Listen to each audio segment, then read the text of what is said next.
तो finally power star Pawan Singh ji का गाना आ गया है उषा फिल्म से। भाई ये गाना मजा नहीं आया सुनने के बाद। मतलब कि पवन सिंह नाम ब्रांड, पवन सिंह का कोनो गाना आ जाए ऐतिहासिक में एगो रिकॉर्ड बन जाला। भाई उषा फिल्म वाला गाना 10 से 15 बार सुन लेनी, सुनने के बाद भाई वैसा फील नहीं आया। भाई गाना में लॉसे नहीं खे। जिस प्रकार से बताया जा रहा था भाई कि गाना आई तो सारा रिकॉर्ड तोड़ दी, भाई वैसा गाना नहीं है। पवन सिंह का गाना आते ही सारा रिकॉर्ड टूट जाता है। गाना हमने 15 से 20 बार सुन लिया, गाना में वैसा लॉस नहीं है।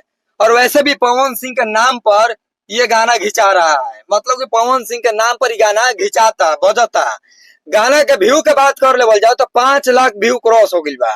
और कमेंट का बात कर लिया जाए तो 10,000 कमेंट प्लस, और लाइक तकरीबन 70 से 80 हजार लाइक होगा। गाने ऊपर प्यार अच्छा मिल रहा है, आशीर्वाद अच्छा मिल रहा है। पवन सिंह का फैन थोड़ा एक्टिव है, लेकिन ये गाना वैसा रफ्तार नहीं धरेगा। दिलवा ले जा रुमाल में जिस प्रकार से गाना भाई तांडव मचा कर रख दिया, ये गाना वैसा रिकॉर्ड नहीं बनाएगा। ये गाना में भाई लॉसे नहीं है। मैं ये नहीं कह रहा हूँ कि गाना खराब है, गाना अच्छा है, गाना सुनने लायक है, लेकिन जैसा हम लोगों को अच्छा लगता है ना, फील मिलता है ना गाना सुनने में, वैसा फील नहीं मिल रहा है।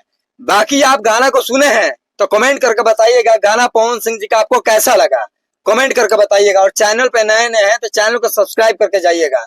पवन सिंह का एक से बढ़कर एक अभी सॉन्ग आने वाला है, क्यों टेंशन ले रहे हैं आप लोग। ये गाना कुछ ऐसा कमाल नहीं दिखाया, लेकिन अगला सॉन्ग जो आएगा ओकरों से बढ़ के होई। तो जल्दी से जाइए पवन सिंह जी के गाने के ऊपर भर भर के आशीर्वाद दीजिए। मिलते हैं नेक्स्ट वीडियो में। और वीडियो जहां से भी देख रहे हो गर्दा उड़ा के शेयर करो, शेयर करने में कंजूसी मत करना।